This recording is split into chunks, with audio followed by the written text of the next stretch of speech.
Hello, fellow traders. 'Tis I, TheRumpledOne, coming to you on Wednesday, September the 6th, the year's 2023. Let's talk trading. Increasing Luck with Walmal, Part 2. These videos are for educational purposes only. Your results may differ from mine and different from Walmal. Walmal, it's kind of funny. We've talked about luck a few times this year, and one of the things that I guess traders have to realize is that that's not really something they can control, because every time you win it's luck because you don't control the outcome. I put up the old money management screen, um, and it's like today, we both were in trades, and then they went against us. Then we had to do something about it, either stop out or add to it. And then, if it came back to break even or a little bit positive, take the money off the table. And one of Oh the yeah, things is, it's, I was calling out some fib numbers today, and you were saying how you used to be a fib trader. But the thing about when we're looking at the fibs, it usually takes a while for price to do what it needs to do to hit those fibs. hmm And a lot of times we're not willing to wait.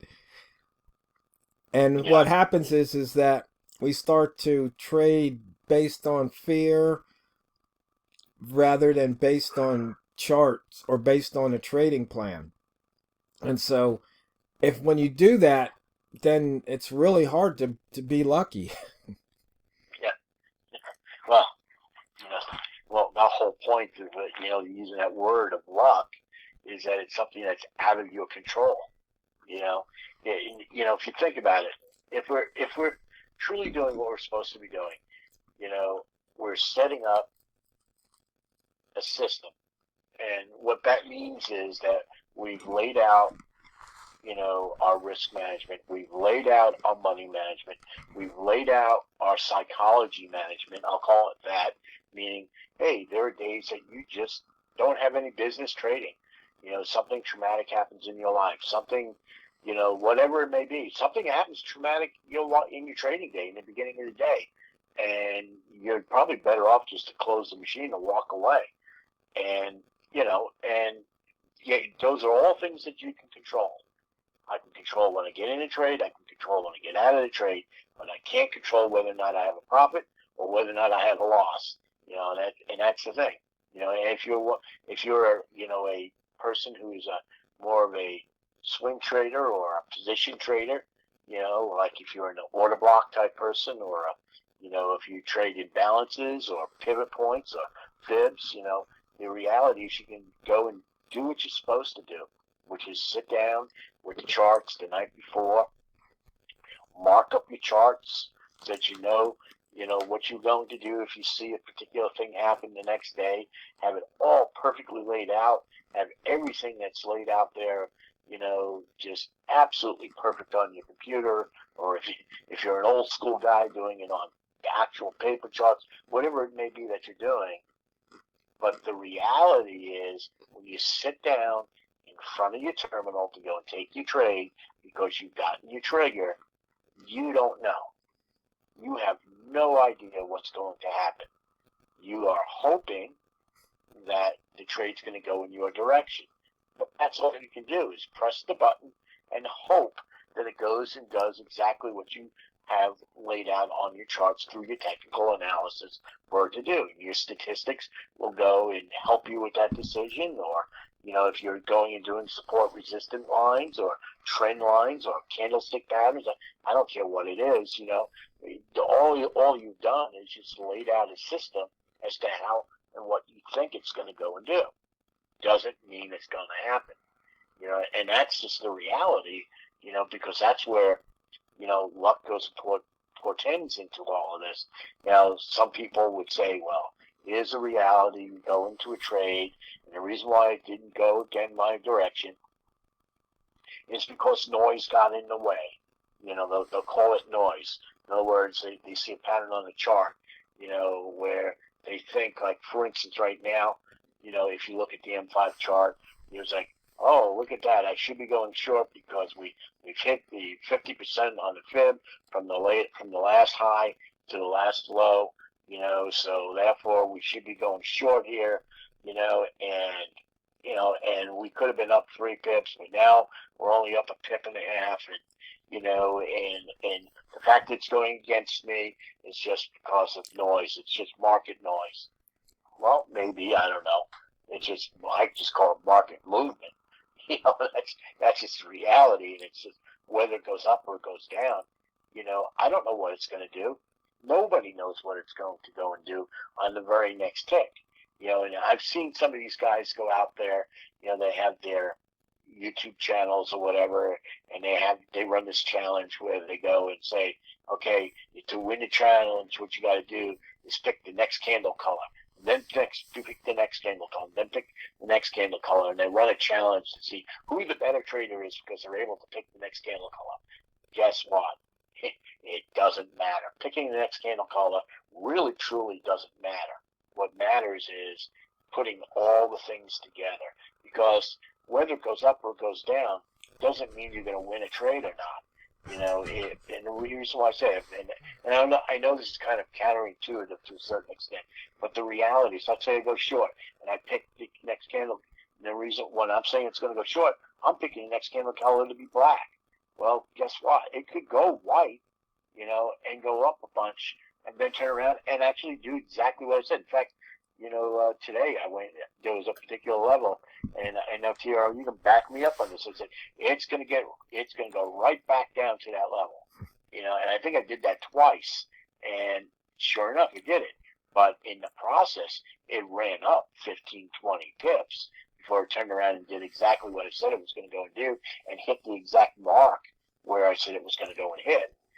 So I actually took on a trade. I took like a 10 pip loss on that trade because I knew where it was going to go. And, but guess what? I went and stuck with my idea, took the 10 pip loss on that one side, and while it was running in the other direction, I was able to go and capitalize on the run up, took the short term run up, and then when it got up to the top, and if I got another clear signal, I went and took it back down, and I got about halfway back down to where I thought it was going to go to, because I chickened out, to be perfectly honest with everybody. Well, no, you didn't chicken out. You made a money management call. Yeah, there you go.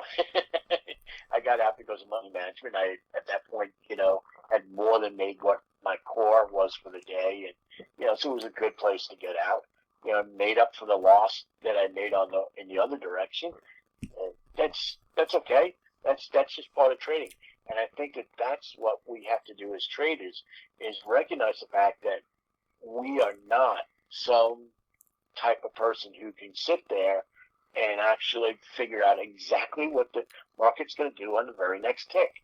We don't know. It's a random, to a certain extent, it's a random process. Now, what we can do is, based on what we've seen and observed, we can go and say, I don't know what it's going to do on the next tick or even the next 1 minute candle, but what I can say is that there's a good chance, notice that word chance, C-H-A-N-C-E, chance, that it's going to get to here based on what it has done in the past, based on what I would have expected it to do because of what it's done in the past. And that's where you make your money. Manage your money, manage your risk, and then you can go and take advantage of that move when it does occur. And if it doesn't occur, well, because you've managed your money and managed your risk, you take a loss. I had a friend of mine once tell me that, in trading, when you put on a trade, what you're supposed to be risking is the amount of money that you're willing to take out of your pocket, out of your wallet, walk out into the middle of the street, and set it on fire. That's what you're willing to risk. And if you can't risk that much, then you shouldn't be taking that much of a big trade. And therefore, you'll be okay. So if you're willing to go and risk $10 and you're willing to burn a $10 bill in the street, burn a $10 bill in the street. And, and hopefully luck will be on your side and you'll be able to make the money on it. We're making new lows for the day here, or getting ready to, it seems. Yeah. Where am I right now? I'm at exactly the low of the day. Yeah, I think I'm pushing. It just pushed, made a new one, it looks like. Yeah.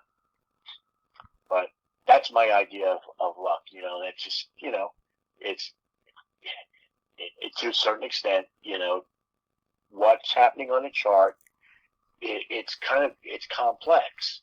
And the reason why I say it's complex is because I truly believe it's random motion that's occurring, but it's random motion into a particular direction. Yeah, so, it's chaos. It's chaos, but it's chaos into a particular direction, and it's sort of I guess the best way to describe it is anybody's ever seen, soccer, or if you're not from America, football, with little kids, the 5, 6, and 7-year-olds, right? You put the ball out there, and what happens is the ball gets kicked somewhere, and the entire team goes and rushes the ball on both sides, and the ball just seems to just randomly go in different directions, but going in a particular direction all at the same time. That's what I see the market is doing. Hey, we're making new lows. Yeah, bottom of the hour.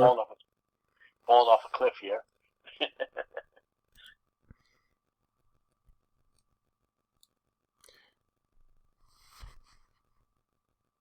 Now we have news in 30 minutes. Yeah. Which is redness, which is ISM. So it may be preparing the market for that news to come out. I don't know. Yeah. But, and just to note, we had that outside bar on bar 3 on the M30, and you can see where that low is, and we broke it, and that gave at least 5 pips. That's something traders I've noticed on these outside bars. When price breaks it, it usually gives it about 5. It's almost good for 5 pips. Yeah, on my chart, we've broken it by 10 pips at this point, 12 pips. Yeah, that was a nice little move that you could have picked up, and again, going back to, what we're talking about here with luck, right? It didn't have to go and do that. This is that monetary talk, right? Either that or preparing for, we had final services PMI come out at 9:45. That doesn't move anything usually, but we have ISM coming out in 30 minutes, so we may be preparing for that. And who knows, those Brits may have been saying something in there here because they're having hearings right now on the report that came out last week, and sometimes. Because those hearings, it's not like a little question and answer thing. They get pretty boisterous, I guess, is the best way to put it. Yeah. And they get pretty whatever. And sometimes in the rage of that talk, sometimes somebody will go and misspeak and say something that may be true, but maybe shouldn't have been said. Yeah. Boy, in that 2 minutes, we've already gone 14 pips below the M30 open. Yeah. Yeah, that was a nice. Yeah, the low I have is 17 pips. So now we're about 12 pips below it. Yeah, so that was a nice little move if you went and took the break of the M30. Yeah, and now we got an inside bar on M1. And guess what, fellow traders? The fastest 15 minutes in trading is almost over. But, on this topic of luck, it's just something that you really have to take heart, because if you think you've got some indicator or method that's gonna pay off each and every time, you're not gonna be, it's not gonna happen. You have to realize it's nothing that you do that can really make you lucky other than taking all of your signals. I mean, for example, on this one trade here, right here, we had a flip-flop of the indicator 2, and that would have been worth over 10 pips. So, fellow traders, always remember and never forget, it's not what you trade, it's how you trade it. So go out there and drain the banks. This is the Rumpled One, over and out.